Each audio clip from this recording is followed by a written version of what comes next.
I think we all have gifts.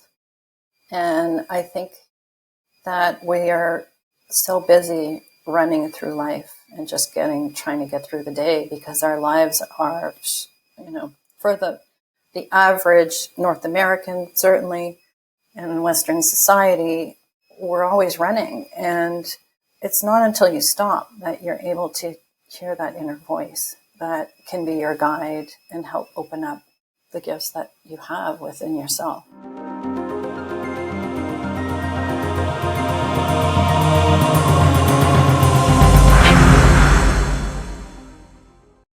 My name is Kevin Wenning, and my website is Intentionally Lost.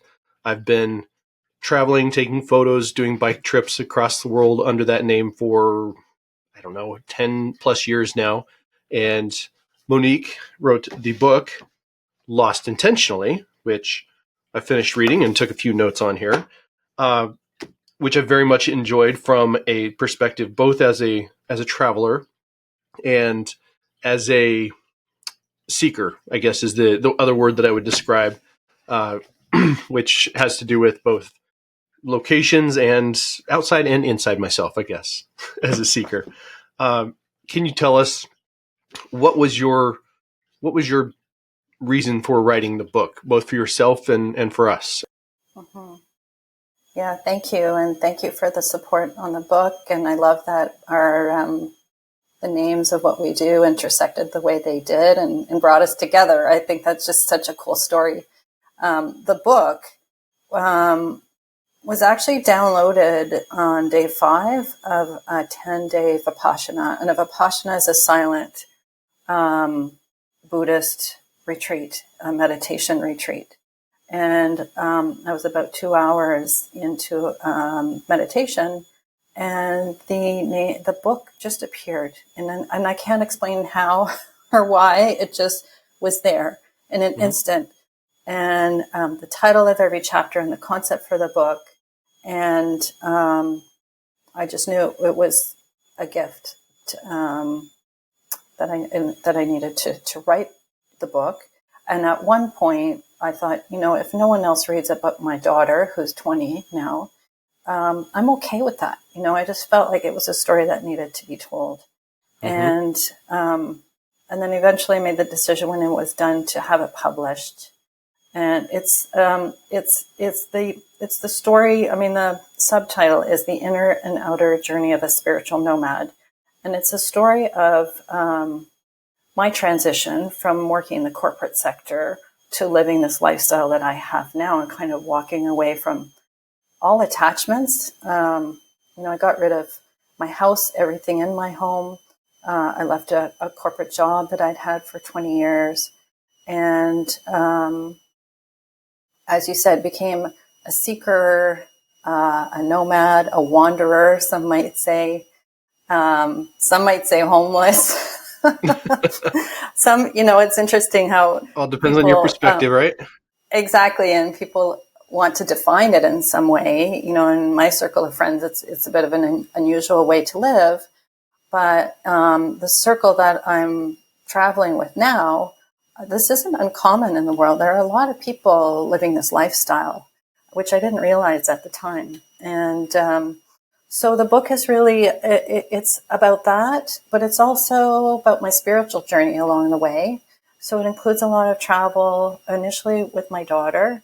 And, as you said, I was looking for answers, and I was at the beginning of the whole journey. I just was on a quest to be able to take a deep breath without feeling pain in my chest. I had chronic anxiety. I had insomnia. So I was really looking for peace. It was very, very simple. That's just peace of mind and being able to breathe and not feel any pain in my chest. That's what started the whole journey. That led to a very different way of being in this world.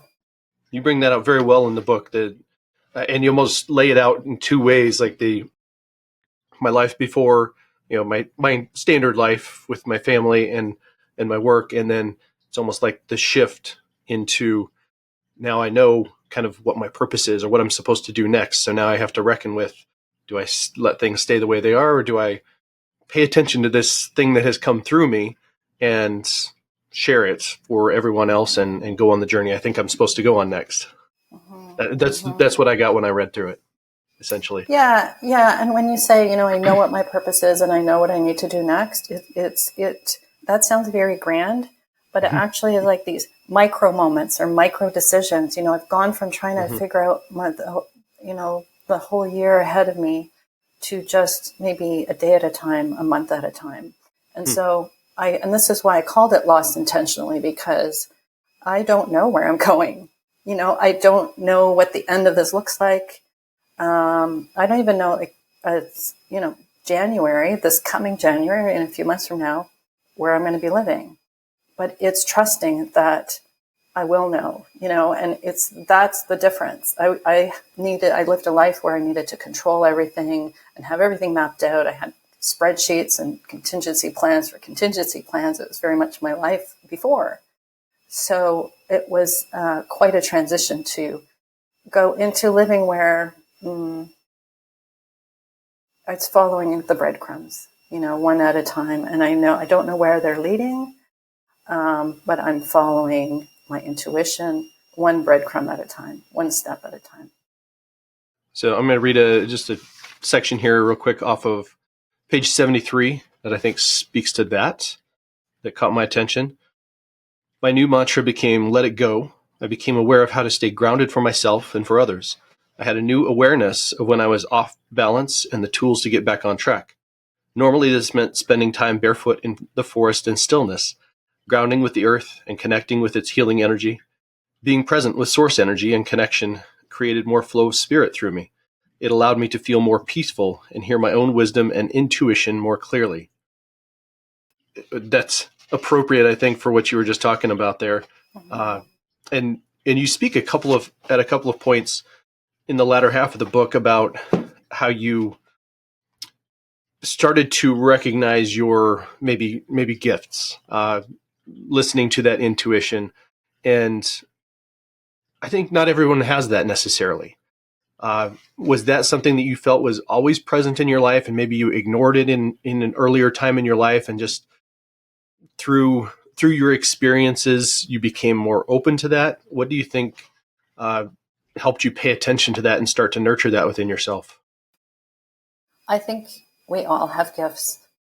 And I think that we are so busy running through life and just trying to get through the day, because our lives are, for the average North American, certainly, and in Western society, we're always running. And it's not until you stop that you're able to hear that inner voice that can be your guide and help open up the gifts that you have within yourself.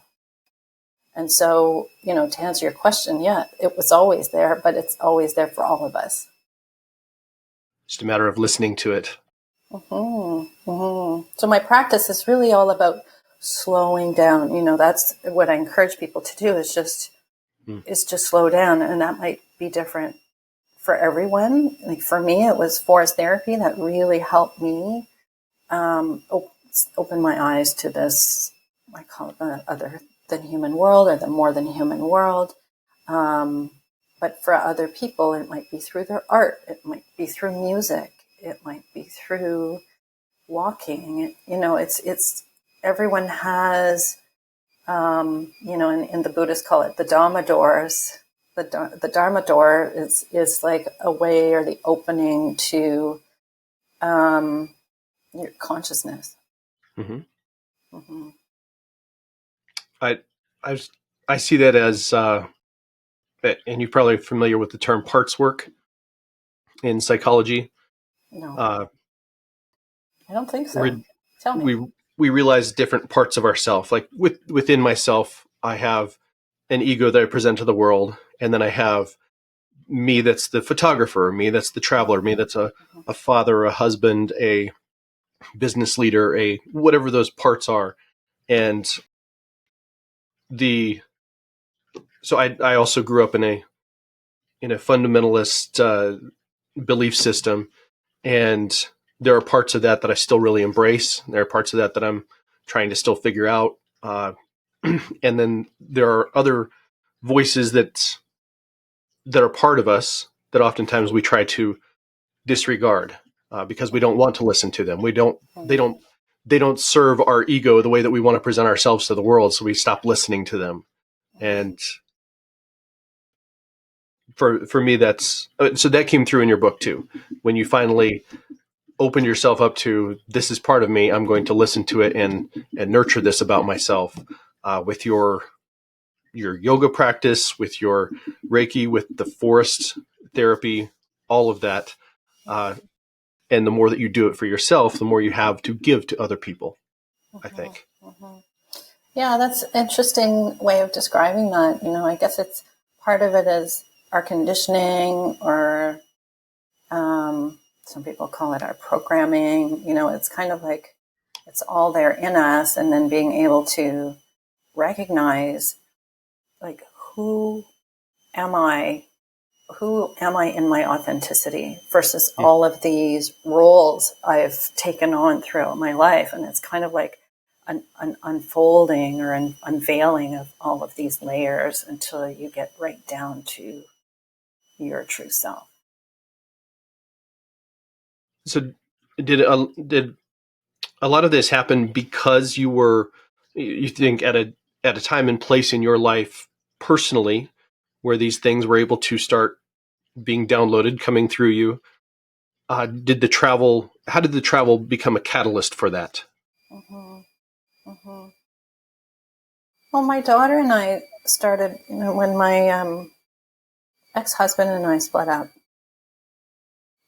my daughter and I decided to travel together, and it was a way to keep that bond between us, but also a good way to heal. And so she and I went on, we went to Machu Picchu, and we went to Nicaragua, and we ended up in Bali on a 10-day wellness tour. And it was yoga and meditation every day. And at the end of that experience, that's when I realized I had anxiety, because I could breathe and not feel pain. So that was really the catalyst for making a decision to live my life differently, making a commitment to myself to find a way to live a life that I didn't need a vacation from. So that really, that moment of awareness, that was like the moment of awareness and a decision to something needs to shift in my life. That embarked a whole learning journey, more for my own healing, but eventually it led to, kind of a deep desire to live this way full time. And so that led to other travel experiences along the way. Through invitations, through opportunities, I make it a habit of saying yes to things. It's very easy to talk ourselves out of things, financially or because of our fears. And so I really do try to say yes to invitations, even though I might feel a little bit,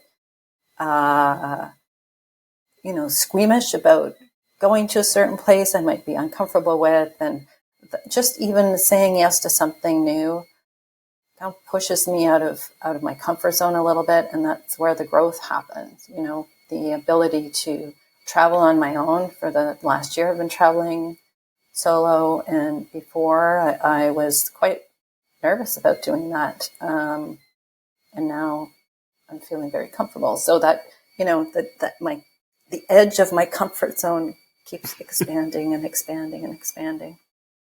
So that is something I guess I had a question about.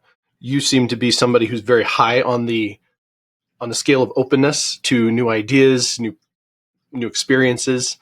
And again, that's something that not everyone is comfortable with, especially, and my question to you is, as a woman, it is much scarier to do what you're doing than as a man. It's just a fact.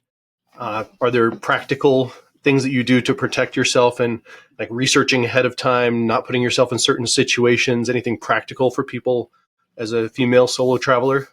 Mm-hmm.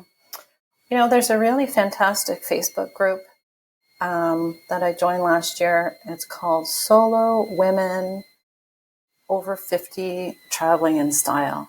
And when I joined last year, there were 250,000 women in the group, and now it's almost 500,000.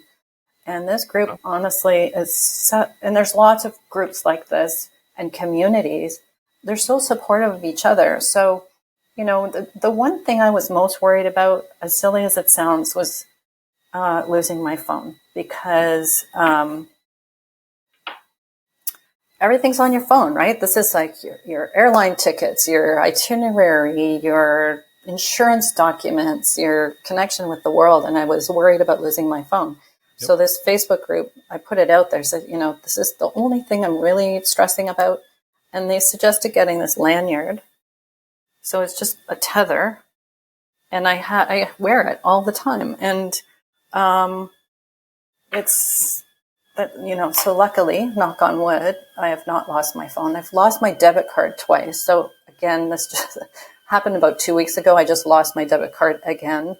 And it's, when you're in another country, it's very difficult to get your debit card replaced with a Canadian bank. I have very strict risk management policies.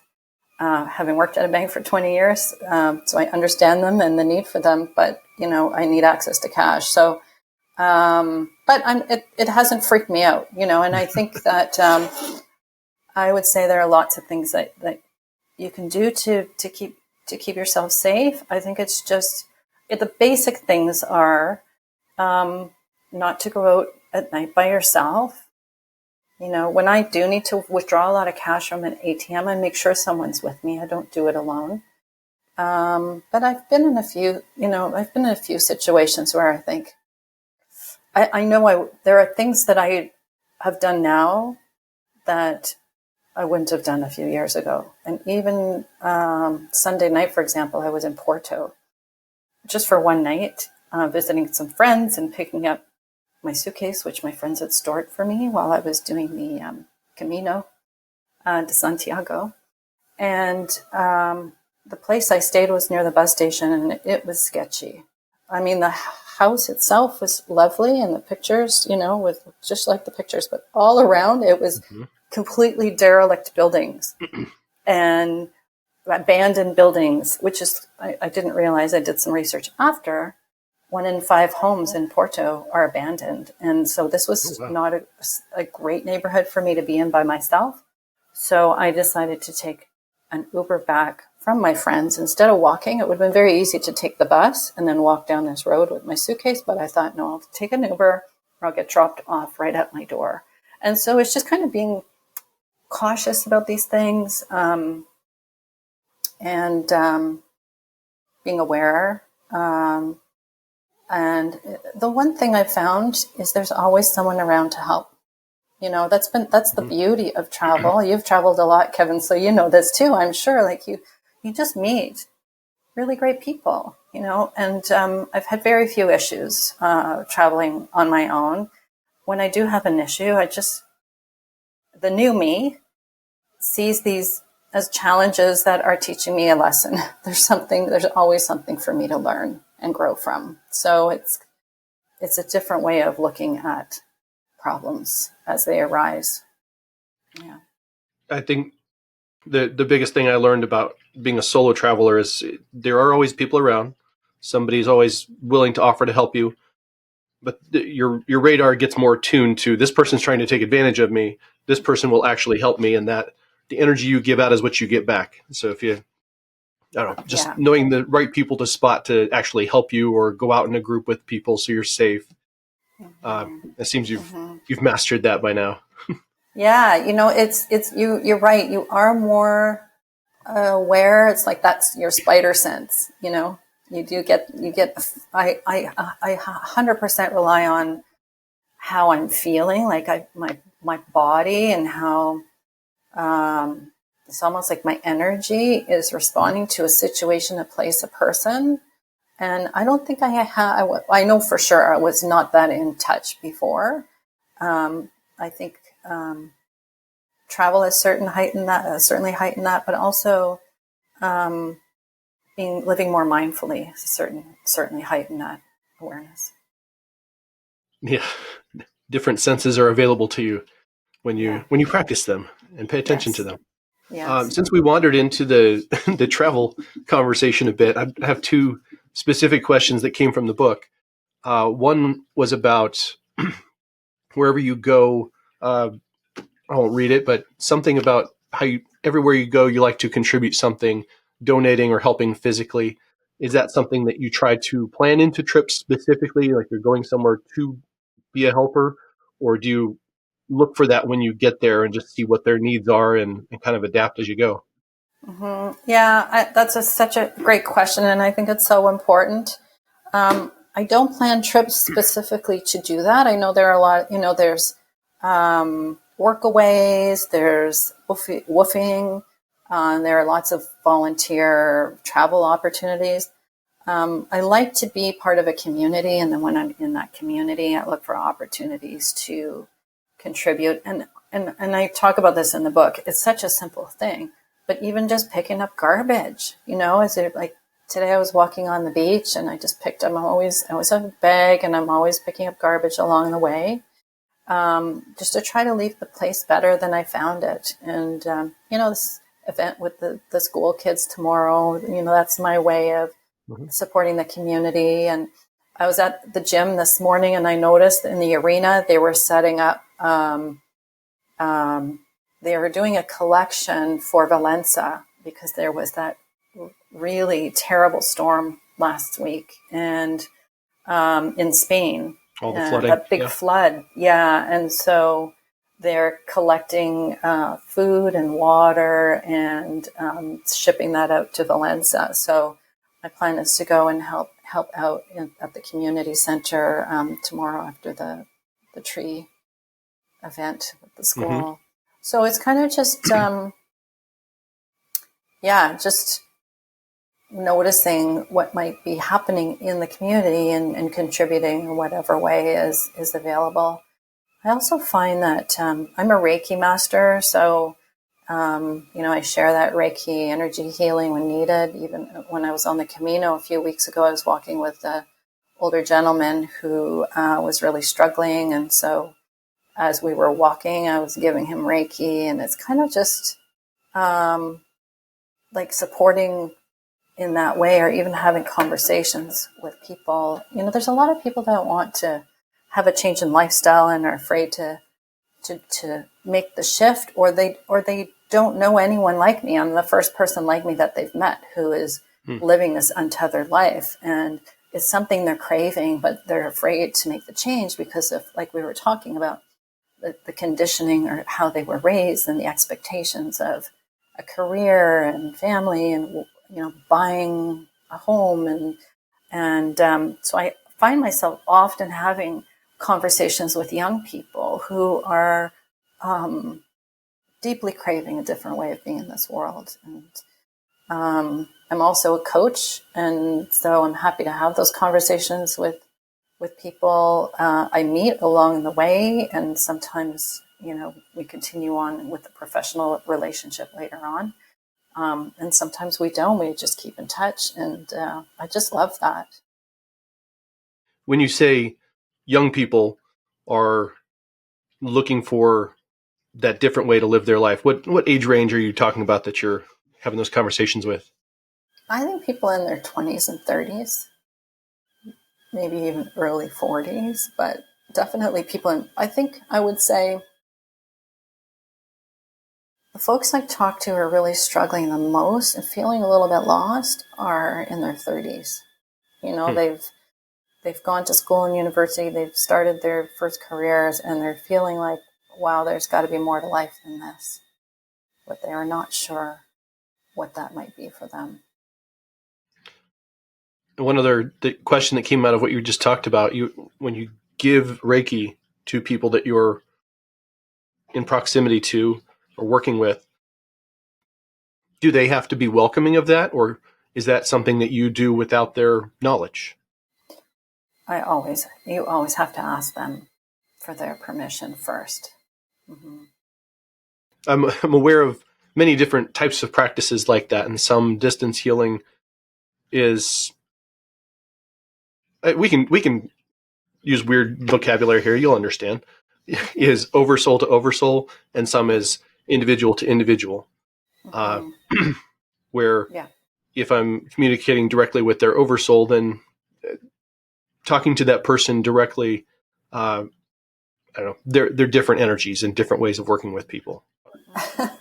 You're right. There are different ways of sharing energy healing. When I'm sending Reiki energy to an individual, I always ask them first. And so in this case, this was a gentleman that I had been walking with for a few days. I knew a little bit about him. I knew he was open. I knew he had had Reiki before. I knew he was struggling. And I said, I asked him if he would like Reiki while we were walking. And he was very happy about that. And then with clients, of course. And I think that, and then I can also then generally send Reiki, for different situations. So, for example, I mean, the election yesterday in the U.S., I mean, the fear and this, the energy, not just in the U.S., but it's being felt all over the world. I've just spent a lot of time yesterday giving energy to myself and radiating that energy to the world, because I feel like, if everyone is doing that, it can make a difference. So yeah. Yeah, I have a meditation group I work with to break up those kind of energies and shift it. And I can tell you, and I don't travel as much international right now, but over the last 15 years, the world in general used to be very open and welcoming of most nationalities and cultures, and still are very friendly in most places. But there's a different tension when you go anywhere right now that's very palpable. Anyway, that's my experience. Are you feeling the same? I am. Yeah, I am. And even with my coaching clients, even some of my family members, people are really feeling it. And it's like you're walking on eggshells a little bit, or people are feeling very destabilized would be the word, because there's a shift happening. There is an energetic shift happening on our planet, and people are feeling it, and they're experiencing it. We're seeing it in different ways. So I think that, for anyone that might be listening to this, it's really important to stay grounded. And What does that mean to you? How do you do that? yeah, well, for me, it's always going back to nature.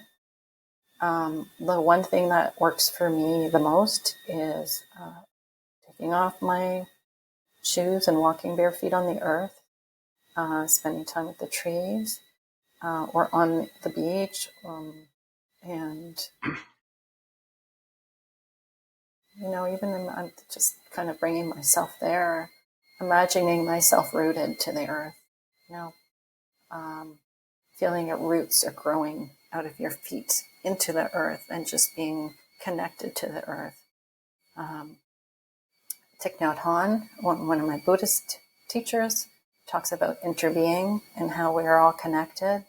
And when we remember that we are part of nature and we are the earth, it kind of gives you a different perspective about what's happening around you. And, you can ground into that energy, into like the comfort of Mother Earth, by just being in her presence.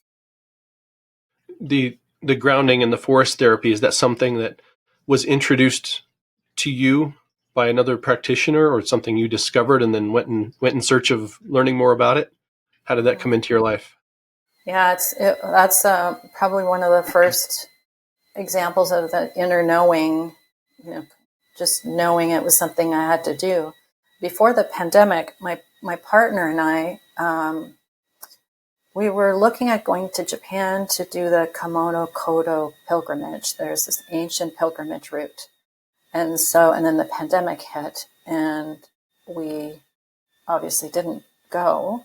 But I was watching a lot of videos about pilgrimages, and then this term, Shinrin Yoku, came up, which is a Japanese term that literally means forest bathing. Bathing in the forest, bathing in all the senses and the energy of the forest, being present in the forest is what that term means. And that's when I learned about forest therapy. And I was just during the pandemic, early days, just doing some research and watching videos and seeing these trainings for forest therapy guides in Scandinavia and other countries. And I thought, oh, that's so interesting. And then one night, this was still a time in my life when I had a lot of insomnia. So I was up at 2 a.m. and I was on Facebook, and this ad popped up for forest therapy guided training an hour outside of Toronto. And I signed up immediately. And it was a big investment of money, and it was 8 days of time off work and time, away from home. And my partner in the morning, he got up and I said, I've just signed up for this. I hope you're okay with taking care of my daughter. Was in high school at the time, and he's like, absolutely. I just knew. And so my first forest therapy walk, was at the training. And I knew in that first walk I was in the right place. Now, you talk a lot about that in the book, but then at the end, you talk about having a sit spot practice, and that relationship to your whatever's in your sit spot in nature is different than just a walk through nature. How is it different? What's the benefit to having a regular practice or regular place that you go? Yeah, so a sit spot. So after our 8 days of training in the forest, we had a 6-month practicum. And the practicum included having a regular sit spot. So a sit spot is going to the same place every day for at least 20 minutes a day. And I lived in downtown Toronto, and I had a tiny backyard. There wasn't even one tree planted in my backyard, but there were trees from the neighbors that kind of went over into my yard. And so I thought during the week, because I was working full time still, I would just sit and have my coffee in the backyard. And it was so incredible to see the connections that formed in those 6 months with nature. I went through 3 seasons at that. I watched the change of there was a huge maple tree in the backyard, and I was able to see the colors of the leaves change with fall. All the leaves fall with winter and the new growth of spring. And so to witness that and every day notice the changes that happen with the seasons, just as one example. Then I got to know the birds. So birds are territorial. So when you're in the same place all the time, you build relationships with those birds, and they build relationships with you because you see them and they see you. You start to recognize each other. You start to understand their language.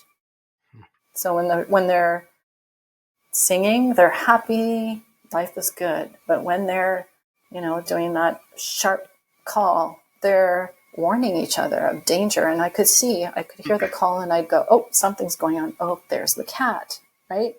Or there's a raccoon climbing up their tree. And it was amazing how connected I felt to all the beings in my own backyard.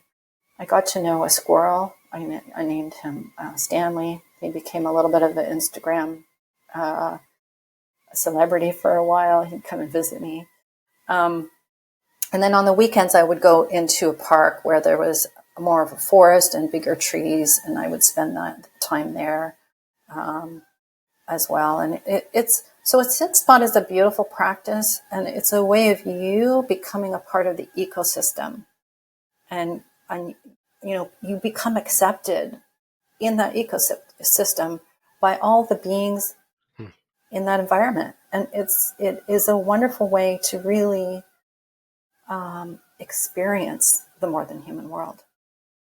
And I also feel myself shift into that pace of life, because nature generally moves a bit slower.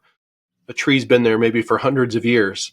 20 minutes a day, coming to that tree. And this is from a friend of mine who is teaching me. He said, if you have the time, sit with a tree, find your tree that you feel a connection with, and sit there for 3 or 4 hours if you can. And my response was, I have maybe 30 minutes a day. I have little kids. I have a busy life. He's like, I understand.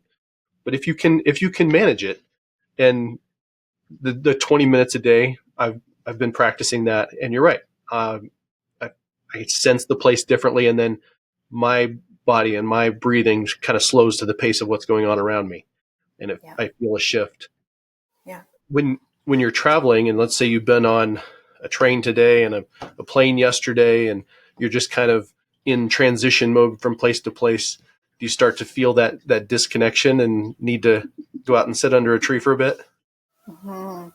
Yeah, there's a few things I do when I've learned to do as I travel to stay grounded, and one of my key practices is creating a gratitude altar in a new place. So when I get there, I take my phone and I use the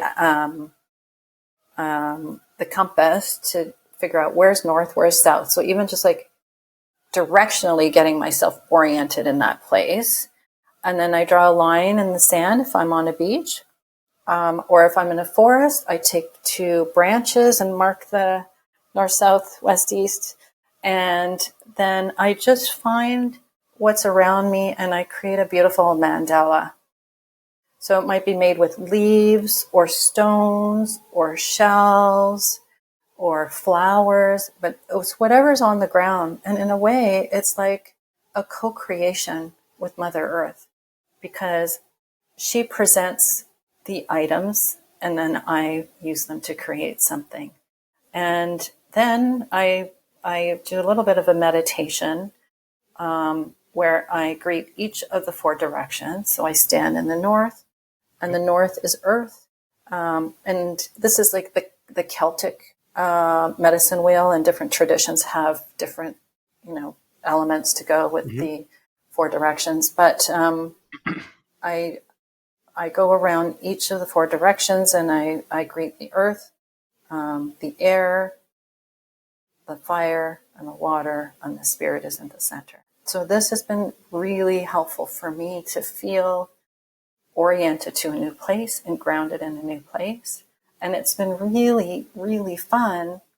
I sometimes do this in very public places, and I've met some super interesting people who've come by to say, like, what are you doing? What is this? And they've joined me for it. And I've gotten to know, some people through that practice. Sometimes I'm alone in a forest, but sometimes I'm on a beach and people just are very interested and curious. I had a woman in Costa Rica come by, and she asked me what I was doing, and she asked if she could join me with the greeting of the 4 directions. And later she told me that, she had a journal with her, and she had gone to Costa Rica because she had been going through a very, very difficult time. And this practice was very helpful for her. So, she was really grateful to have learned the practice. And on my Instagram, which is Flourish with Monique, I post a lot of photos of these gratitude altars, or mandalas, or whatever you want to call them, earth art, land art. And I know a friend of mine she's in Maine. She sent me a video yesterday of one that she had made. I had made one the other day with rocks that had lines in the rocks, and I was able to join all the lines to make it a perfect circle. So she saw that, and she created a heart with the very similar idea of lines in the rocks. And she just sent me a video and, picture of herself, like her shadow waving. And she was just expressing gratitude for that. Yeah, it's a lot of fun. It's a way, and just touching, getting your hands in the earth, touching all these natural materials is so good. There's just, it's a lot of fun. Is there a story behind the cover art here? That's That's a beautiful image. Was that a found image or specially created? That was the designer that my publisher uses, Michelle, and we went through so many rounds of creative for the cover. It was, I think it was 9 rounds. And at one point, for the first time, I used AI to create an image that I had in my mind and I was trying to describe to her. And from that, she came back with this design. And I was so happy with it because, to me, it depicts the earth and, with the trees and then the roots. And what's funny is one of the previous designs she had sent over had the image kind of going over the spine and onto the back cover. And I really liked that. So I asked her if she could do something similar. And you see the leaves are added there. But when she added the leaves, she also added that red cardinal. And she hadn't read the book. So I talk about the red cardinal and the significance of a red cardinal to my daughter and I. So I was just blown away that she came back with this red cardinal on the cover because it just represents my grandfather. My grandfather was an artist and he loved cardinals and he often painted cardinals. And he passed away 1 month before my daughter was born. And she was born on his birthday. And she's always had this, she never met him, obviously, but she always had this special connection to him. She always, even as a young girl, asked questions about him. And she always has cardinals around her.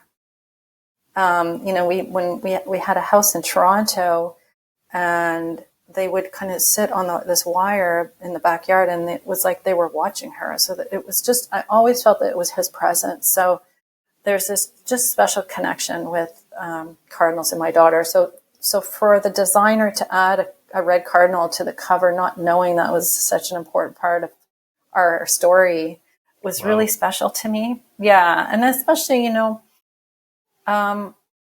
with a lot of the teachings that I've been learning about Buddhism, they do really appreciate our ancestors. Like, it's a big part of the practice is to thank our ancestors for the conditions of our lives. Like, I always think, I thank my ancestors for creating the conditions for me living the life I have today. I wouldn't be here without them. So good or bad, whatever your upbringing was, you wouldn't be here without them. And it goes back generations, as far back as time. And last year I went to France and found a house that belonged to an ancestor. He was born in this house in 1633. And when I walked into that house, I felt connected to him from 1633. And I just feel this very strong appreciation and love for my ancestors. And so this cardinal represents all of that for me. Wow. That's a very special synchronicity there. Mm-hmm. There are a couple other questions I wanted to ask here, just as we wrap up. So this is not a new lifestyle for you. You've been in it for a little while now, but how are your days different now than they were 5 years ago? And what's that shift feel like in your life? Yeah. I was thinking about this the other day. My days could not be there's polar opposite. And I remember on my very last meeting of my very last day at work, I had a call with my team and it was very emotional. And, I ended the call and I looked at my laptop and I was like, wow, I don't have one single thing in my calendar, not one thing. And it was such a drastic change because I had a job I had fortunately an amazing assistant who would juggle my calendar. Sometimes I'd be double booked. sometimes triple booked. And she was constantly managing my calendar for me and trying to organize these meetings all the time. So my calendar was always full. My time was not my own. So that was my work schedule. And I had a young daughter and, a busy life in Toronto. And I felt like I was just running all the time, and with living with this feeling like, I remember thinking, I'm just failing as a mother and I'm failing as a employee. Because I just couldn't do both well. And it was kind of like this general feeling that I had all the time. And now I just have in my calendar the things that I want to do. I have an awful lot of freedom. At first it was jolting to have that much, expansive openness in my calendar.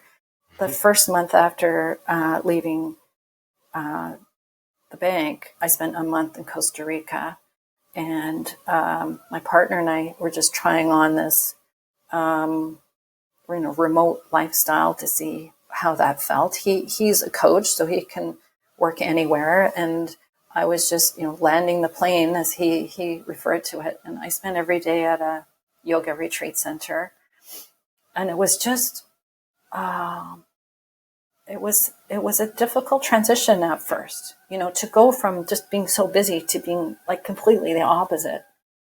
It takes some adjustment. And I tell people when they're about to retire to make sure they have some hobbies and or community or something they love to do before they leave their jobs, because I think it's important. And fortunately I had my forest therapy practice and my community, and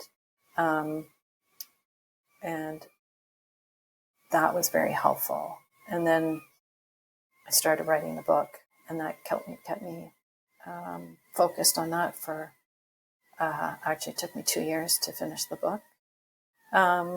So today, I just have like a lot of freedom in my time, and I spend a lot of time in liminal space. That's a beautiful thing to have access to. Yeah. When your I'm calendar is back grateful. to back to back, there's no space for that. Mm-hmm. Yeah. I'm very grateful to have that. And since you've been on this journey, is it meeting your expectations of where you thought it would go, shifting as you go? What do you think it looks like as you continue on this lifestyle? Well, here's the thing, Kevin. I don't have expectations. I have no projections of what my life is going to be. I really do look at 1 month at a time.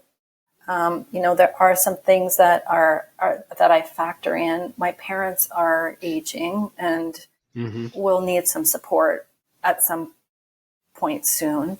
So I do think about going back home. I do have a 20-year-old who's in third year university, and we talk all the time on FaceTime, and when I'm in Canada, we spend a lot of time together. So she's always on my mind also. But other than that, I honestly really don't know where I'm going to be most of the time. And that's going back to lost intentionally. It's kind of, I know when I know, and when I don't know, I wait until I do know. So right now I'm in this beautiful nomad house living with other digital nomads. I was here last year for 10 days. It felt like a really nice landing pad after doing the Camino, which took me 17 days, and a place to rest and recover and start to do some work again. So I have a couple of writing projects I'm looking at. I have a few regular coaching clients. I support a global forest therapy guide community. I'm on a board. I've got a lot of smaller things going on, but it never feels stressful. I just feel really grateful that I can do this kind of work that I love. What type of coaching are you doing with folks? I would say it's mindfulness coaching. People come to me because they're struggling with making a decision in their lives, usually career related,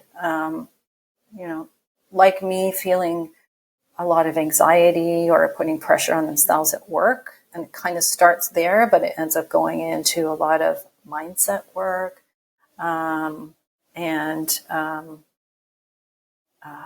meditation practices. Of course, I prescribe time in the forest. I prescribe ways to slow down. I prescribe ways of really looking at where your mind's attention is, where your thoughts are going, and just noticing, and and then just supporting in life decisions, and doing a little bit of sometimes manifestation work.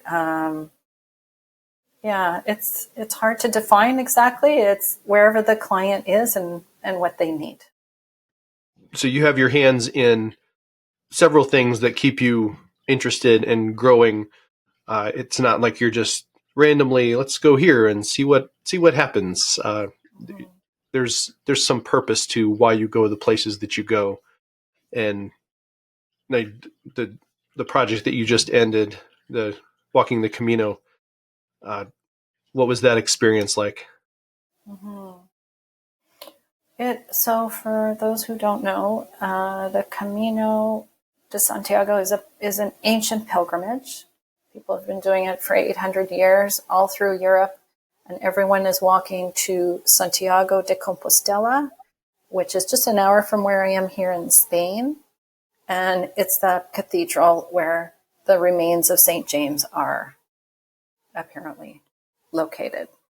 And so if you think 800 years ago, it would have been a big deal to be able to, go and visit the remains of an apostle. And so there's kind of like a lot of religious history to it, but you don't have to be Catholic or religious. It's not always necessarily a spiritual pilgrimage for people, although it is for many people.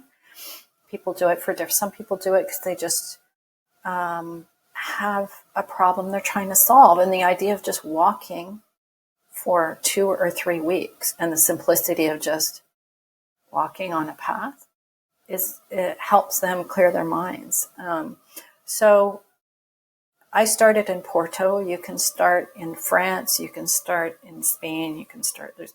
The route I did is known as the Portuguese Camino, and there's 3 different routes for the Portuguese Camino. I basically followed the ocean, the coast, as long as I could, and then took a boat and ended up in Padrón. And it was 280 kilometers. I took my time. It took me 17 days. Some people start so you get a certificate of completion if you do the last 100 kilometers. And so some people only do the last 100 kilometers and start in Tui or Vigo. And it's interesting. It was not, I didn't have a lot of expectations, I would say. I wasn't even 100% clear about why I wanted to do this Camino. It was something I always wanted to do. I thought it was going to be about kind of really trusting that I would be supported, that I would be taken care of throughout the whole 17 days. I just booked accommodations the day before. It ended up being a very different experience. It ended up being, I feel like I was supporting people along the journey. I was meeting people along the way that I ended up walking with for many days at a time, and I was there to support them. There's one lady, she was 74 years old. She was a diabetic. She was walking alone. We paired up, and there was a woman, a 30-year-old woman from New Zealand who was an obstetrician. She quit her job as a doctor to do the Camino. And she found it physically very, very difficult. And then at the end, I walked with a 7-year-old man who was living with HIV/AIDS for 30 years and had just been diagnosed with cancer. And he had done the Camino 11 times. He thought this would be his last time because of his health. And so that ended up being my Camino. It was really interesting because it was not, I didn't know what to expect, but I didn't think it would be that. And it was fine. But it was absolutely stunning.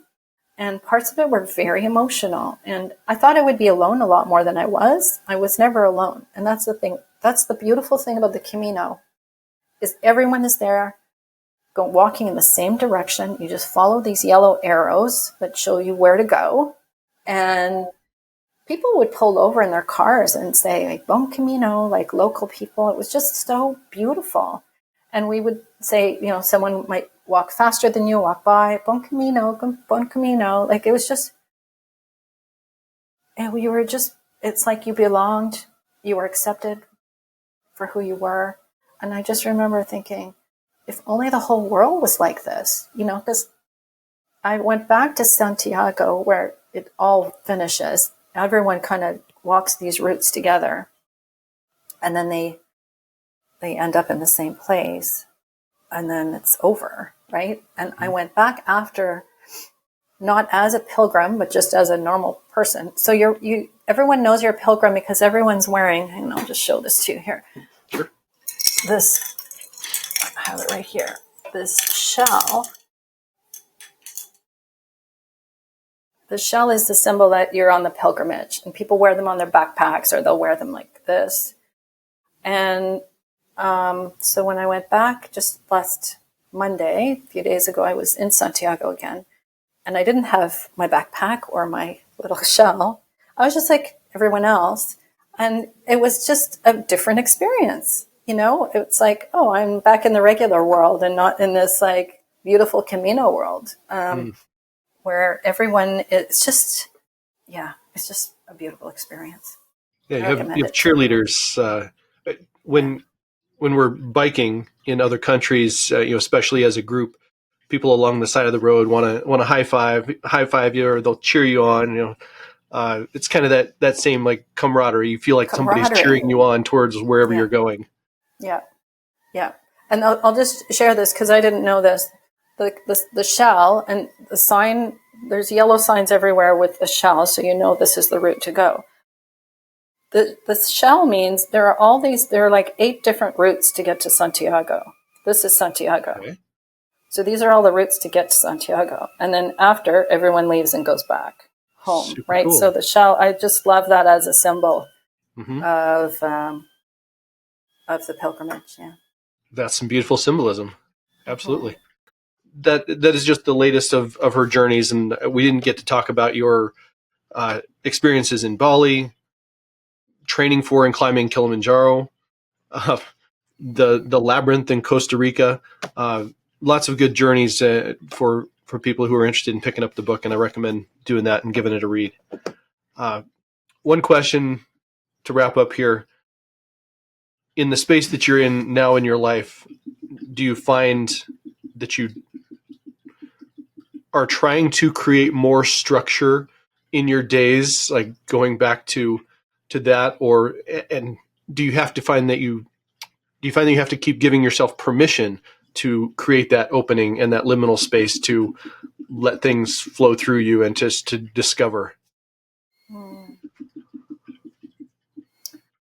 I'm always wanting to, I'm not a very disciplined person. So, how there's a gentleman here at this Nomad place who is, we had this conversation this morning because he's very disciplined. He gets up in the morning, he goes for a run, he goes to the gym, he does his yoga, does his meditation, he does his work, and he eats super healthy. And, and I admire people like that because I'm not that person, but I always want to be more like that. So having good habits are really important in having, and so I don't know that I would call it structure necessarily because I'm not really that disciplined to be that structured as a person, but at least every day making sure that I'm doing my yoga, my meditation, my Reiki, my forest time, eating well. And this is one of the reasons why I keep going back to the monastery. We didn't talk about the monastery in France, Plum Village. Plum Village. Mm-hmm. Yes, but spending time with Plum Village and the Plum Village community helps to reinforce these habits of having a good schedule every day and fitting in all of these mindfulness practices that are so core to my life.